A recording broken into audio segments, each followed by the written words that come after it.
Please welcome our next speaker and Microsoft MVP, Adrià Ariste Santacreu. Today, she will be presenting her session, Unified Experience ALM. Ready for what's next? Please stick around after Adrià's session for a live Q&A.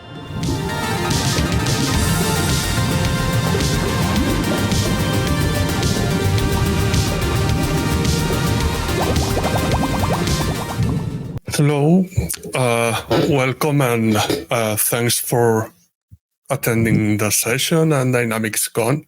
Also, thanks to the organization of the DynamicsCon and anyone that voted not just my session, but all of the sessions, because then you get the sessions that you are more interested in seeing. And as I said, thanks for choosing mine, the people who voted. Okay, so today I'm going to be talking about the Unified Experience ALM, and we will see how is the current status of ALM and what's next, and if we are ready. And first, let me present myself. So I'm Adrià Ariste. I'm a Microsoft MVP and currently a software developer and content writer at Centric. And you can find me on LinkedIn and at my blog at ariste.info. First, let's see a bit of an agenda about what we are going to see. We are going to see where are we now, current status, and what's going to change about the new administration experience and new developer experience.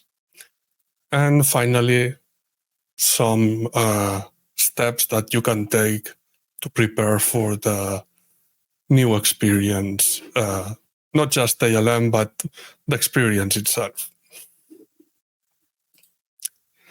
So where are we now?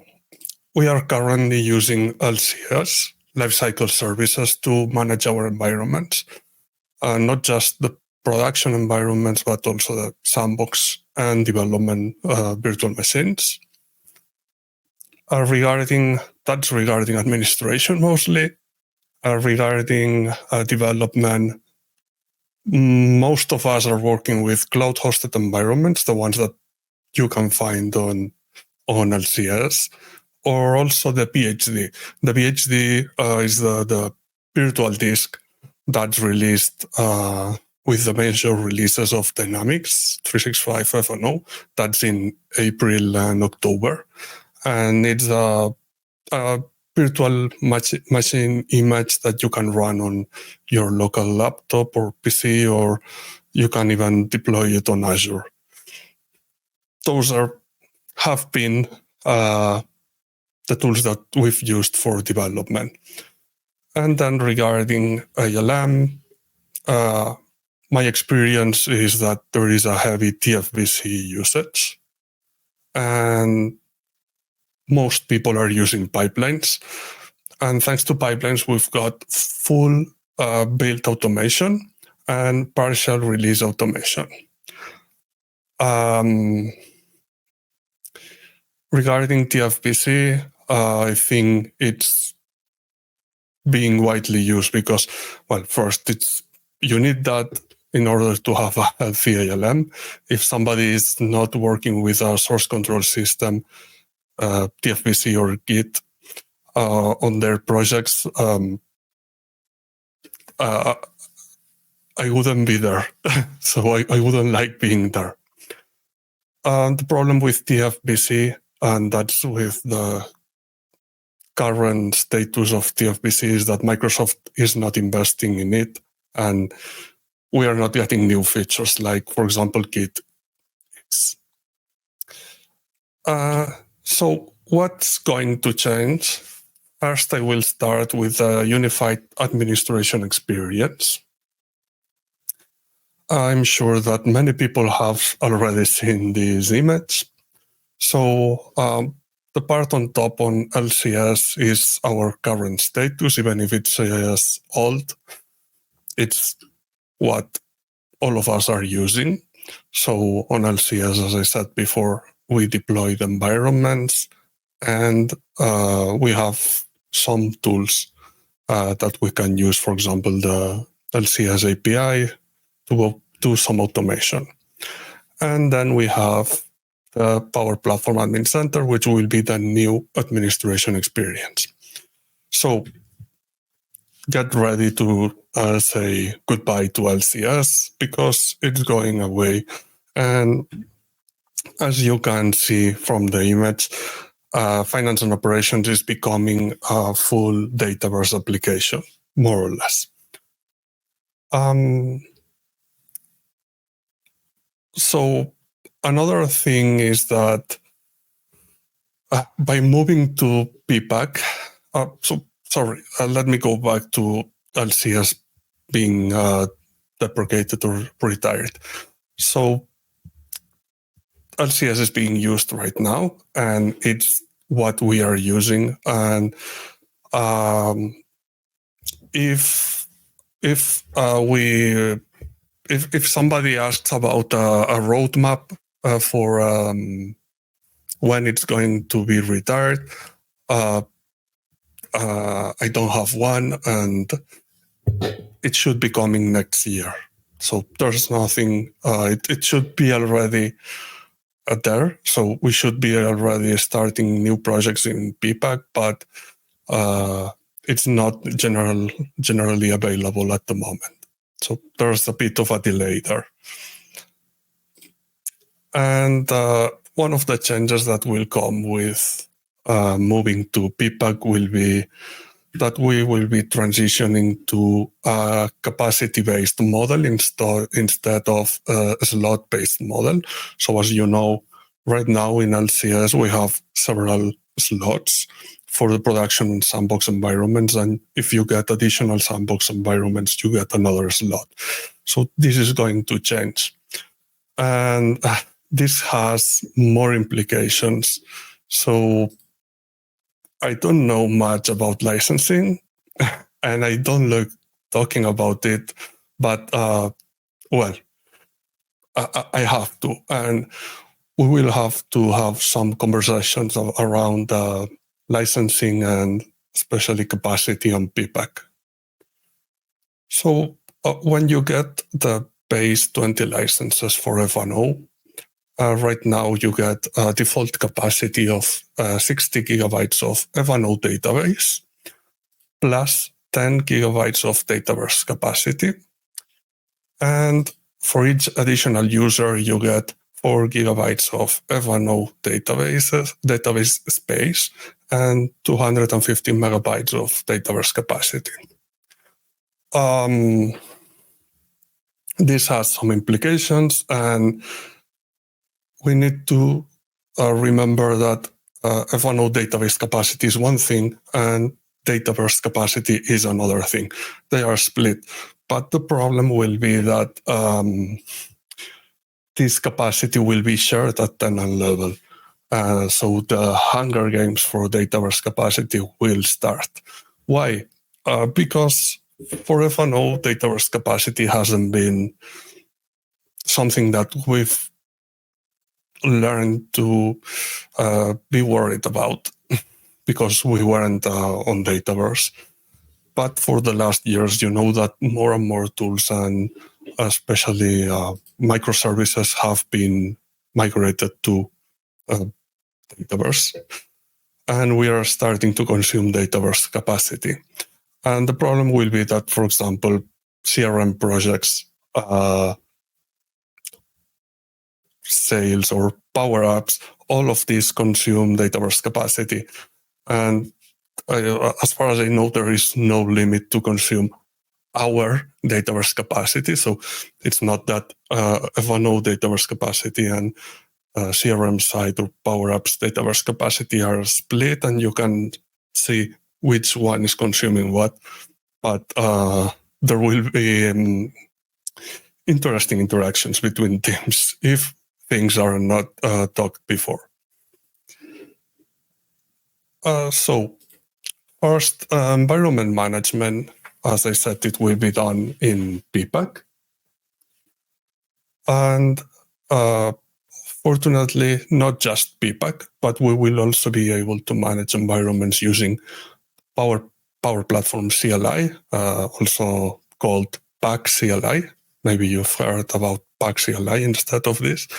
And there's also a PowerShell, a set of PowerShell commands from this Microsoft.PowerApps.administration.PowerShell library that is also used to, or can be used to manage Dataverse environments. So what's good about PAC CLI? And it more or less the same applies to PowerShell. So the good thing is that thanks to PAC CLI, we can automate things like environment creation, things like copying environments.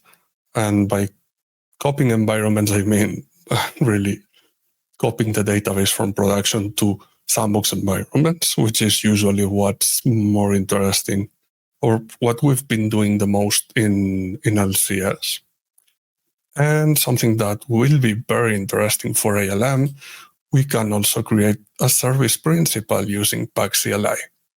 We will see more about this later because it's something that will make a lot of people happy. And now just a short demo of the unified admin experience. So let me go to my PPAC home. So if you've never visited this, so this is how it looks like. On the left, we've got several menus, but the one we are more interested now is the environments one. And well, as I said, this is not GA, but it's possible to deploy environments on Dataverse for FNO. As you can see here, we have one that's called dev01. Let me make this a bit bigger, which is called dev01, which is, even it says sandbox environment, this is my unified development on Dataverse. And then I have this Adrià DynamicsCon UAT, which is a sandbox environment, and Adrià DynamicsCon environment, which acts as the production environment. So I've deployed these environments myself on PPAC. To do this, you just need, your user needs to have Dynamics 365 Finance or supply chain license or project operations assigned. Otherwise, it's not possible to deploy these environments. And well, just to show you how it will be done. So if you click new, you can just create a new DynamicsCon demo environment. And then I will create a sandbox one. Just select this at the Dataverse data store, click next, and well, you need to also select this and enable Dynamics 365 apps. And probably this, so you can see that finance is not here, even though my user has a Dynamics 365 Finance license assigned, but I will just click Save. And this creates a Dataverse environment. This is a regular Dataverse environment. It's not an FNO environment, right? And I could have also done this using PAC CLI, as I said. In the future, I guess that we will decide, everybody will decide how they do it the best. So I'm quite okay with the UI experience. But if you want to automate things, then you need to go with PAC CLI or PowerShell. So you can see that the environment has been created. That's quite fast, but that's because it's a Dataverse environment.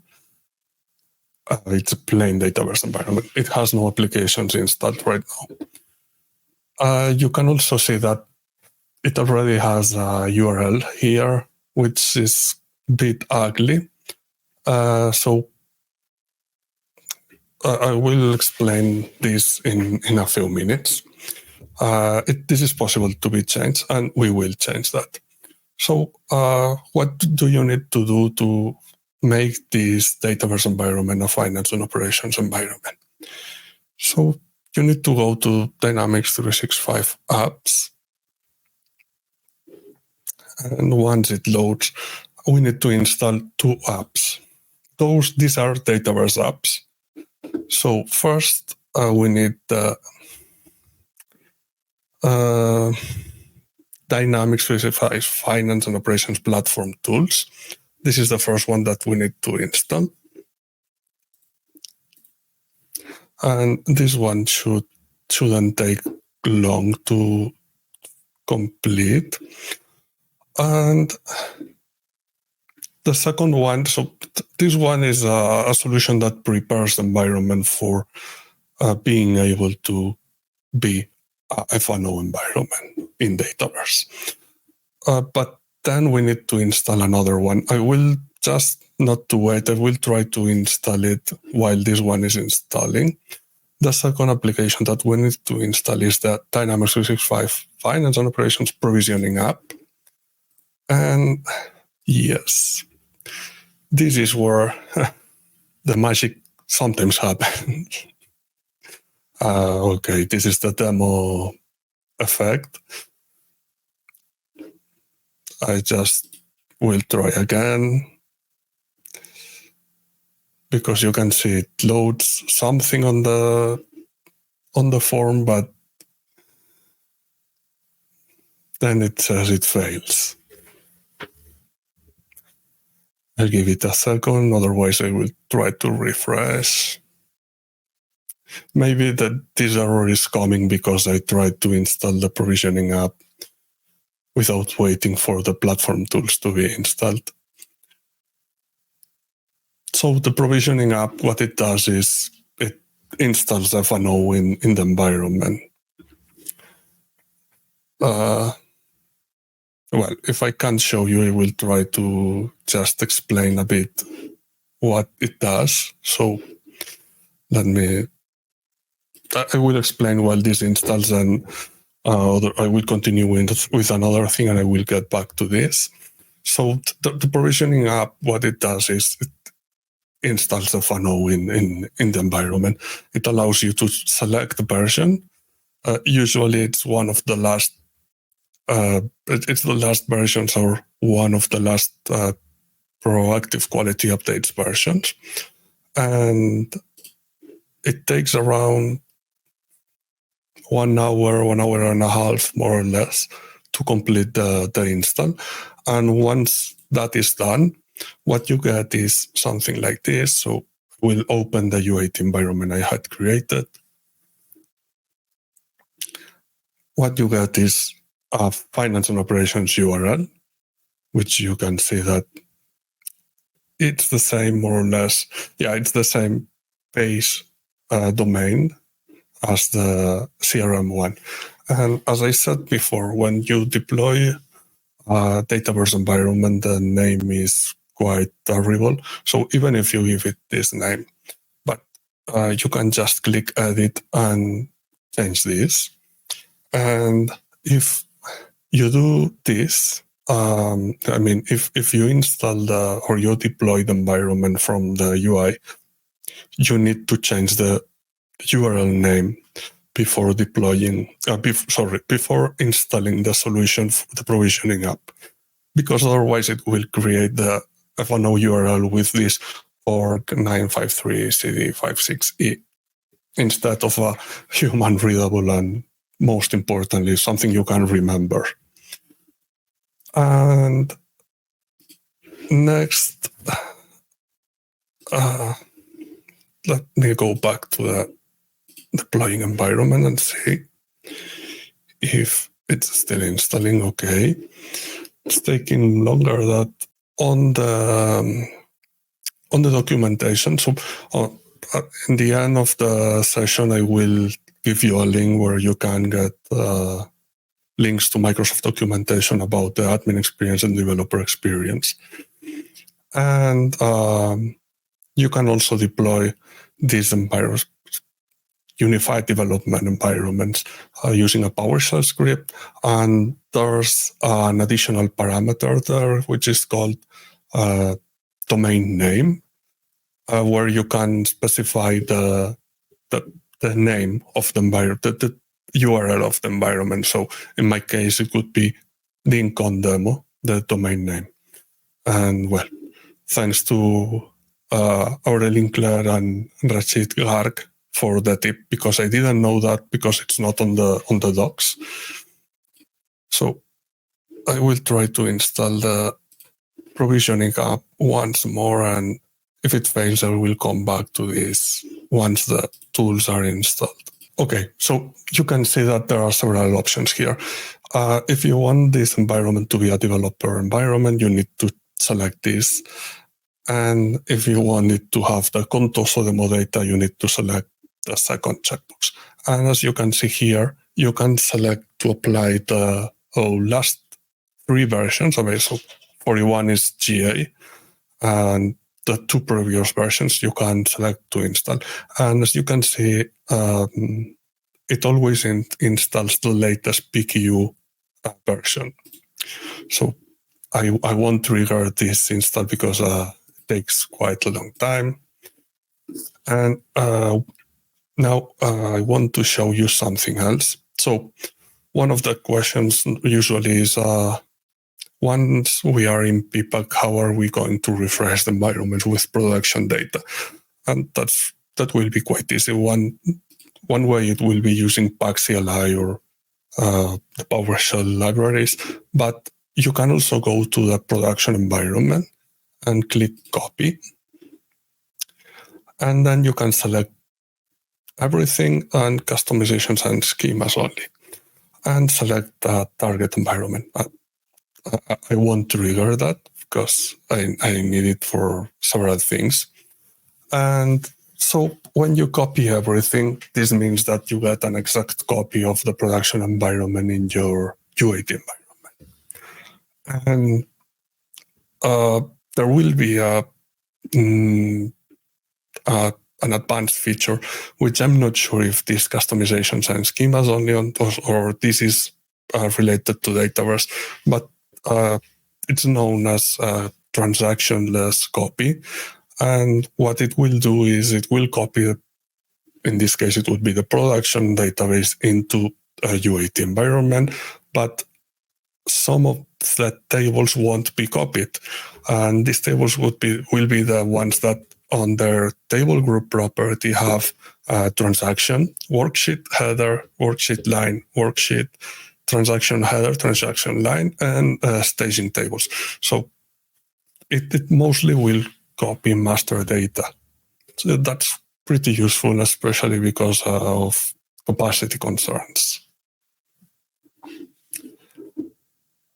Okay, I will go back. I will go back to my PowerPoint. And now we will continue with, that was the demo. What is going to change regarding the unified developer experience? Well, the unified developer experience, probably many people know about it because it's already GA. So it's been available for real use for some months now. And a bit of history, it's local development. It's not really local development. We'll see why. Git is easier now. If you ever try to configure or use Git on cloud-hosted environments, that was a bit, it was not complicated, but it was not straightforward. You needed to create symlinks and map some folders, and I didn't like the experience. And well, what's going to happen with cloud-hosted environments and BHD? I don't know, and I hope Microsoft does, because that's a question that we when I say we as developers have been asked, and also ask ourselves. And I don't know what will happen with those two, but I hope they are around at least for some time, because there are some scenarios like, for example, commerce that are not supported yet on the unified developer experience developer. And finally, also related to development, so pipelines, yes, we will be able to deploy to prod. So that this means that no more manually scheduling on LCS. And of course, in pipelines, we can use CLI and we can call PowerShell commandlets. So as I said, it's local development, but it's not so local. It's been a long way. So I remember in 2019 being in Microsoft Business Application Summit in Atlanta and seeing the first time, for the first time, something that was local development. And it was shown by Joris de Gruyter. And since 2019, we've been saying, when are we getting this? And well, we got it this year, and we are very happy about it. So local development, it's local because it's Visual Studio on your laptop. So if your laptop or your PC, it's not on a virtual machine on the cloud. And it will have the packages local directory folder as a cloud-hosted environment. Then Visual Studio will be using the Visual Studio extension for FNO. And we will have a local DB instance of SQL Server for the cross-references. And why it's not so local? Because in the end, it needs a Dataverse environment with the developer tools installed. So remember the first checkbox on the provisioning app. And well, if you want to test and run your code, you need to deploy this code to this development environment on Dataverse. So let's see a bit of how the developer experience looks like and several other things. So this is my Visual Studio on my local PC. And if I go to, so once you configure the tools, it downloads the current version for the packages local directory folder. So this contains all the packages, same as a cloud-hosted environment. It's not a reduced version. It's the full application. And it also downloads the Visual Studio extension. There is parser, and it's not here anymore because the process deletes it, but it also downloads the cross-reference database. So when you want to work with a local unified developer environment, you need to connect to Dataverse. No, you need to connect to Dataverse, and I need to log in, of course.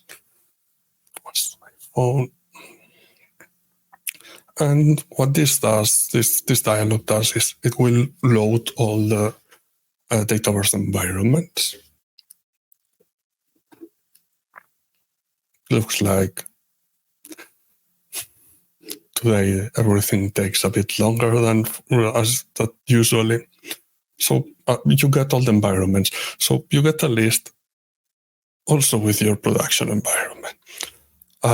Of course, on your production environment and UAT sandbox environments, it's not possible or shouldn't be possible to install the developer tools. And without those tools, connecting to them from here, it's useless. Okay, so looks like demo effect, and I won't be able to show this. Okay, so I will explain it quickly again. So when you connect to the Dataverse environment for the first time, it looks for this folder, And if it doesn't exist, it downloads all these components that I just explained. It downloads them and it does all the setup so you can start working. So in the past, if you tried the first versions of the Unified Developer Experience, probably you had to configure everything manually. Right now, the process is automatic. You download everything, it unpacks the packages log directory, it restores the database, and it installs the extension, the Visual Studio extension. And it automatically creates symlinks. Yes, because, as I said before, now it's much nicer to use Git. Because, for example, so if I go to this option, which is configure metadata, this was what in the past we had to configure manually. When all of this is configured by Visual Studio, you get a folder on C, which is named custom XPP metadata plus some random characters to make them unique. And this is where you should add your custom code. But the good thing is that thanks to this, you just can point it to another place and have the metadata folder wherever you want. So, for example, this one in my PC is a Git repo. So I have this on Git and it just downloads. Then I have this metadata folder with my own model, and then I just need to point it to here. And that's really easy. For example, so this is a demo data service, web service that I created for an Azure API management workshop. And I wanted to show something really cool, which is how quick it is to change between branches in Git compared to TFVC. So, for example, I'm currently working on the development branch, and I will just add some text here. You see that it changes. And I imagine that this was some more complex code, not this. And you said, oh, I don't remember how it was on the main branch or UAT. That's easy. You just need to go to branches and click select the other branch. I will stash the changes. And what I need to do is close this, and you can see that I'm now on the main branch, and there are no changes on this class. And if I open it, what I changed is not here. I changed branches without having to unmap anything first, remap, rebuild. Of course, if you have changes, you need to rebuild them to apply them. But I just wanted to show you how fast it is to just change from one branch to the other. So I can go back to the dev branch, and if I go to Git changes, I have the changes I did on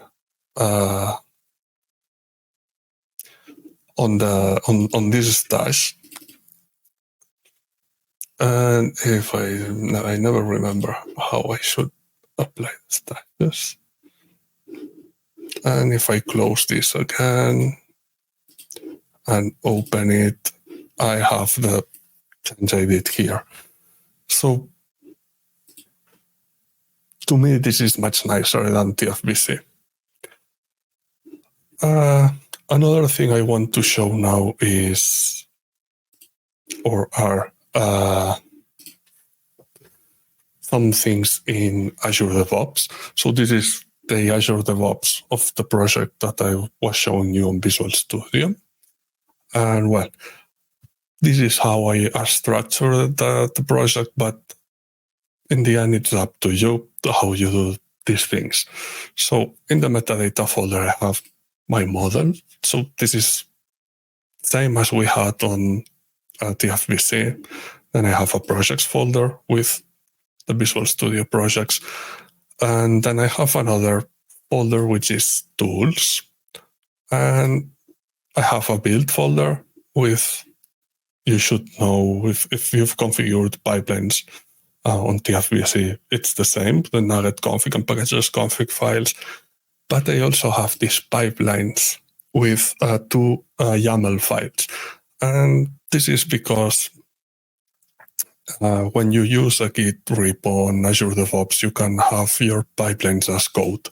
So for example, this is the continuous integration pipeline, and you can see that the definition here is done in code. We will see now. So for example, if I go to pipelines, I have my 2 pipelines. And if I go to, for example, the CI, continuous integration pipeline, and edit it, when I click edit, I get the code that I have on the repo. I know it might be a bit confusing. Sometimes it's not very easy to read. You have to get used to it. But the good thing is you can click here on settings, and you get something similar or quite similar to the classic pipelines interface. And so regarding the build pipelines, they are the same. They are exactly the same as if you use TFVC or on the current or old ALM. But for the new ALM, we got a small difference. So if I go to the create deployable package task, which is this one, and I will click settings, you can see that there's a new checkbox on versions 1 and 2 of the create deployable package, which is create Power Platform unified package. What I have here is I also have a classic pipeline because I wanted to show the task. So this is the task on a classic pipeline. And on versions 1 and 2 of this, you have this create Power Platform unified package. And what is this? So if I go to one of the builds here, it's nothing else than a Power Platform package. So it's this DLL plus the package assets. So this DLL contains our code for FNO in Dataverse format. And why do we need this for the new ALM? Well, we need this because for the releases, things have changed or will change a bit. So what I'm showing now cannot be used with the current LCS environments. But it can be tested with the environments on Dataverse. This is not something that I know because I'm an MVP and it's NDA information or because I hacked it or no. This is documented on Microsoft on Learn. And well, you can see that for the release pipeline, we are using Dataverse task. So it's Power Platform tool installer, HOMI, and deploy package. These are specific for Power Platform. And this means that to configure them, we need to connect to the Dataverse environment of our FNO environment on Dataverse. Sorry if this is a bit confusing or I'm not explaining it clearly enough, but it's really easy. So, as I said before, we can create service principals now and use service principals to authenticate to the environments instead of username and password without MFA support. So, finally, we are able to create release pipelines without our username and password for the connection. So if I go to the service connection and click edit, you can see that the server URL is the CRM one, not the ERP. And well, then I have a tenant ID, an application ID, and the secret, of course. And that's all. That's what's needed to deploy the pipeline, the release pipeline.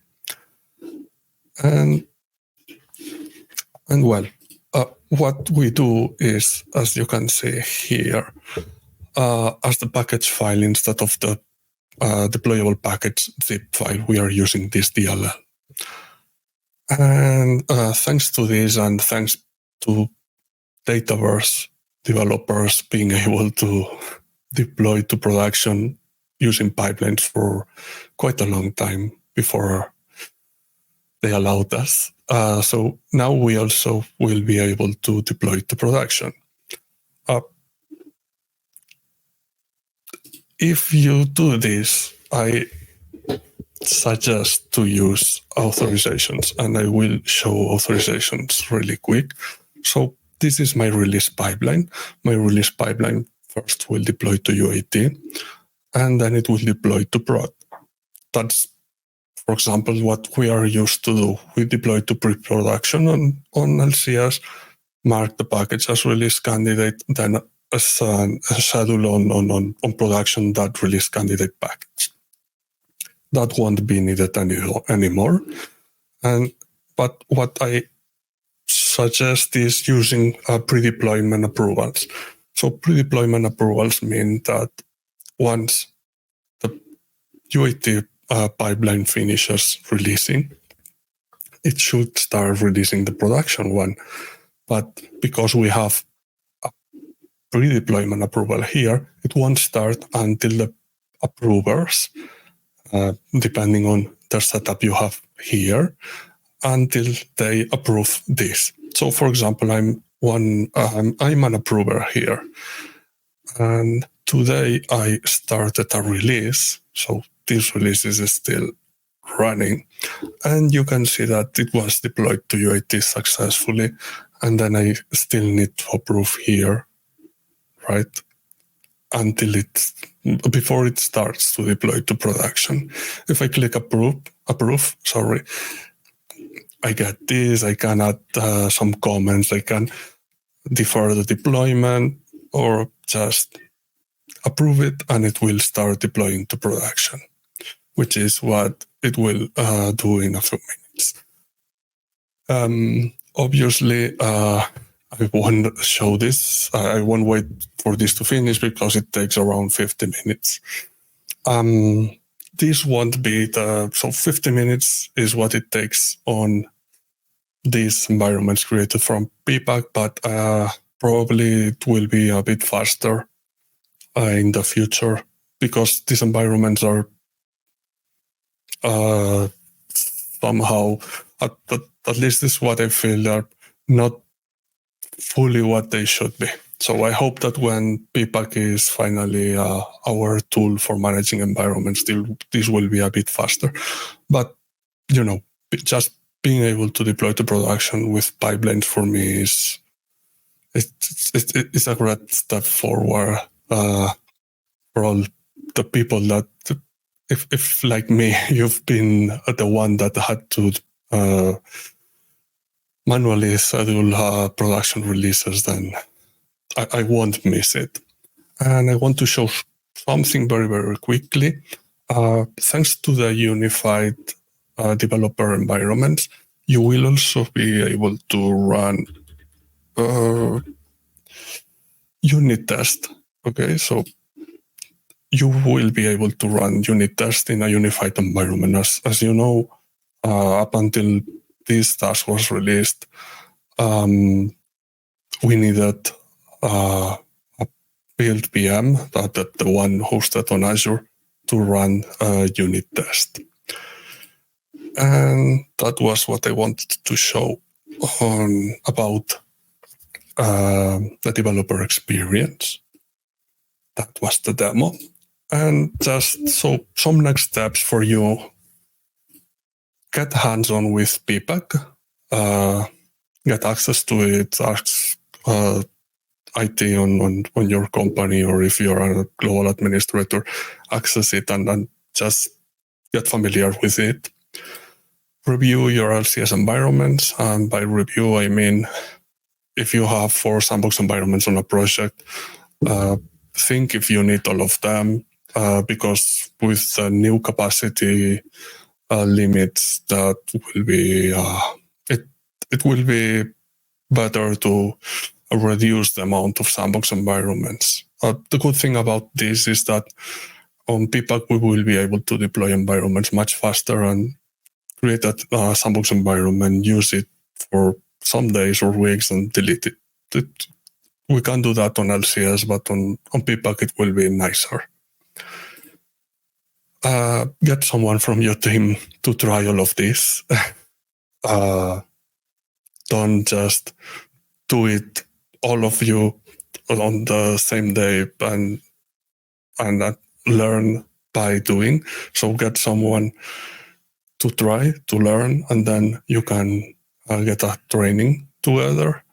And finally, I suggest joining the Yammer feedback groups. So if you go to experience.dynamics.com/insider, you can join, because it's a great way to get first-hand information and also contact the product group teams.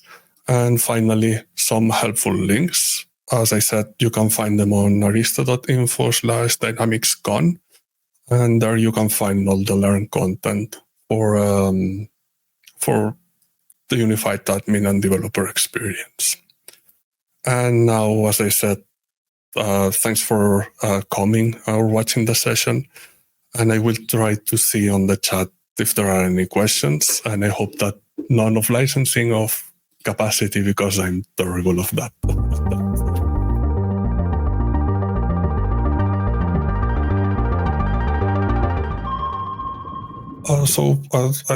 First question is in PPAC, can we not directly create an FNO environment, of first creating Dataverse environment and then add the FNO apps?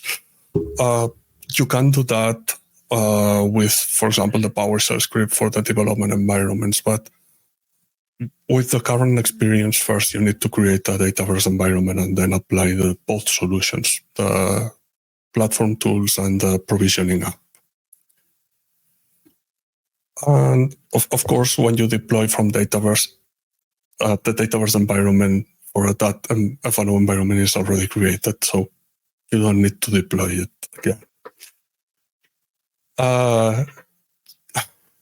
Nice question. Do you have an idea why PPAC crashes that often? No. But yeah, it crashes a lot. Another question is, do you know if the Visual Studio and related tools will work on Windows Server OS?